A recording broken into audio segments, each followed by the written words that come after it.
Hey everybody, welcome back to the channel. And I want to give you guys a couple updates. I know it's been a while since I posted, but my girlfriend actually ended up getting a 2000 Civic EX. It's actually pretty clean. We got it really cheap. Needs a little bit of work. It's got 256,000 miles. It is automatic, but I'm going to be swapping it to a 5-speed. So I'm going to be doing a video on that. Like, everything is original. This was owned by an older person, so they didn't do any mods. This is all they did. It's got the same floor mats like I have in my car. My girlfriend put this on. But yeah, it's a 1.6 VTEC. And then, well, my car, yeah, let me talk about that one. I'm actually working on Big Bertha right now, which is what the video is going to be on today. But on the Civic, the ECU ended up going out, so my neighbor let me borrow one of his ECUs for now. So it's a stock V18 ECU from Integra, so I gotta get mine fixed. The fuel pump won't prime no more on the old ECU. So, but anyways, I did get the turbo manifold for the B series, and I also got the intake. So I'm using the intake now, so now I'm saving up for more of the turbo parts. I need to get a drain line made, and that's pretty much it. Oh, and the ARP head studs, I'm waiting for those. So once those come in, I'm going to do a full DIY how to install the ARP head studs on the B series. But anyways, today we're going to be working on Big Bertha because their water pump actually went bad. It started shooting out everywhere. This motor is pretty dirty, pretty nasty right now because water shot all over and had rust all over inside there. So I emptied it all out, cleaned out the radiator. So yeah, but here's all the tools that I've been using for this. You're gonna need a clutch fan tool. Put it on over here. So this is what it looks like. So this is a 98 Dodge Ram with a 3.9 V6. I know it sucks, but look at all the room I got. I could put a turbo in here. It's a 36mm. And you're gonna have to hit it with the hammer. As you can see, I hit it right here. Smack it pretty hard. I had to hit it like at least 10 times. I just smacked it with a regular size hammer. Nothing crazy, just this. And just smack it really hard. And then it should crack loose. I also took the fan shroud out, which was really easy. It was 4 10mm. I have it in the back of the truck right now. And then the radiator was also 2 10mm, which is on the front of the radiator core support. But yeah. Alright. So now you're gonna take the fan clutch off, just spin it. I'm gonna be reusing this on my other water pump. Be sure not to drop it. Should still be good. Never had any issues with it overheating ever, so yeah. I might sand these, paint it too, since it's like chipping away. So let's put this down over here. So now I'm going to take off the belt. So I'm going to loosen the tensioner. I think it's a 12 or a 14. It might be a 12. Looks like a 12mm. So I'm going to take off this belt real quick, and then we're going to take off the hoses and the one under here and all that. Alright, stay tuned, guys. Alright, took the belt off.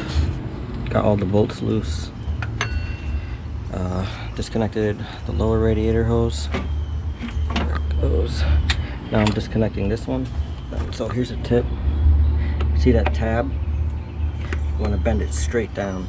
That way you can open the clamp all the way up. So bend that tab down right here. I might have to use 2 hands. Yeah, it's moving the whole thing. So that's how I do it, like that. See how it's just bending? So once you bend it flat, I'm gonna have to use 2 hands. I'm gonna get a flat head right here and then push this hose up. That way I can pull the whole water pump assembly out. We're probably gonna be reusing this part right here, so don't forget to take this out. Just gotta grab with your pipe wrench and twist it back and forth, and just yank it out. Alright, stay tuned. I'm gonna pull that hose off and then go from there.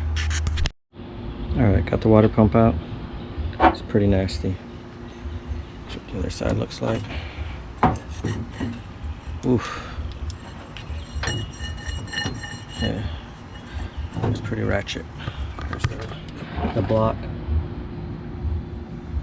So I'm gonna clean that surface out now with the razor, and then get the new one ready to put in. Alright YouTube, so I'm back. I had to take apart everything again, so when I started the car, or the truck, water was still leaking out, and I found out why. It wasn't even in the water pump, the original water pump, so I'll show you. So I had to take this off. All the bolts came off easy except for this one right here. The bolt snapped off. I ended up getting this piece off after fighting for a while. I was drilling the bolt and everything. As you can see, the bolt's still stuck in there, but I'm going to show you what caused the leak. In order to get to that hose, you had to take that off. There's a rip right behind this. Alright, so I just keep heating it up. I'm just going to heat it up with this. I'm using a small mini torch. Just heat up around the bolt and then heat the bolt up itself. I've been heating it up for a little bit. Oh, it's moving. It's moving. Yes! Finally. Oh, you're gonna see how far I drill into this bolt.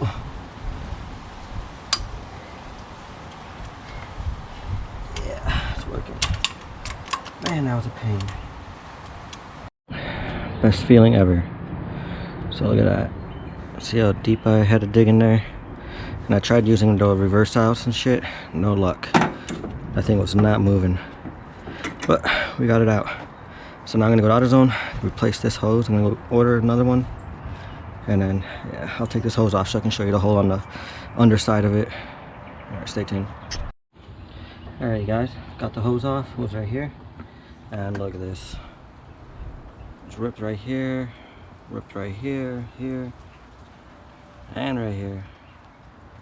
This is an original hose too, from 1998. You can see it kind of blistered out.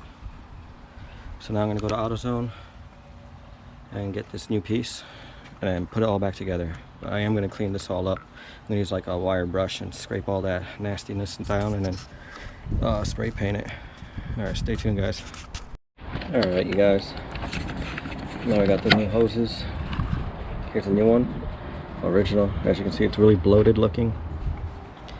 So if you want the part number, that's the part number. It's called a bypass hose. And that's the number for it right there.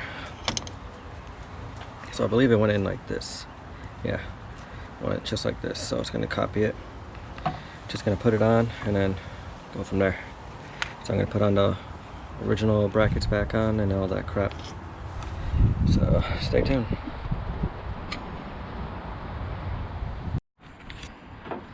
Alright, I got everything buttoned back together. Painted the fan blades just to make it look a little nicer. A little bit glossier. Painted the, I don't know what to call that, cradle or whatever. Got everything back on. Just gotta connect the intake box and everything else. Fill it up with radiator fluid. And then we'll see if there's any leaks so far.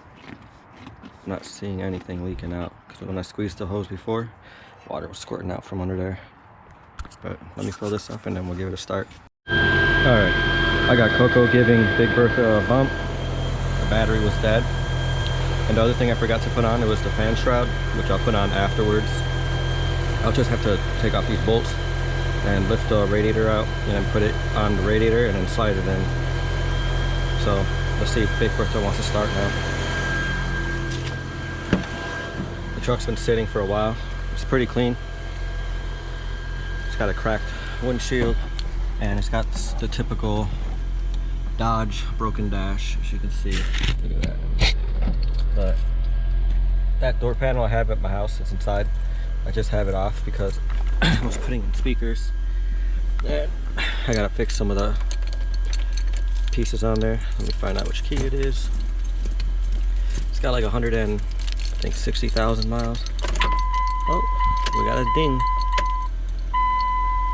It's got, yeah, 160,000. So let's see if she wants to start. Make sure it's not in gear, otherwise Coco's gonna get smashed. Come on. Damn.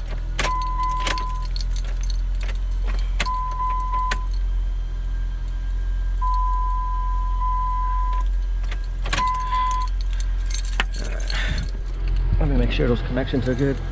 I'm gonna try to give it a jump, and then once I get it started, we'll go from there. Stay tuned. She lives. She's purring like a kitten. I'm gonna keep topping off the coolant. I'm using a 50/50 diluted. Right here. I always use this stuff, never have any issues. So I'm gonna keep filling it up and watch the temperatures. And then afterwards, I'm gonna put the fan shroud on after everything's cooled down. Alright, hope you guys enjoyed this video. Yeah, well, I'm not gonna forget about the B series. I did get the intake as I showed you before, I believe. I do have the turbo manifold that's inside. I just got to get a oil return welded on, and then I can put everything on here. And it'll only take me a couple hours, and it'll be boosted again. But I'm actually having fun with this intake right now. It sounds pretty good. But stay tuned for the next video. I'm going to be posting videos more frequent now. Now that we have this coronavirus, I have a lot of free time. But yeah, everything else is running pretty good. Just got to get some minor bolts and then tighten up some shit, and we're pretty much done. But as for the Dodge Ram, now it's got a brand new water pump, and I kind of freshened it up a bit. I think the next thing I want to do is the valve covers, because I want to put a turbo in this thing. Look at all the space. Alright guys, well, thanks for watching, and I hope you enjoyed.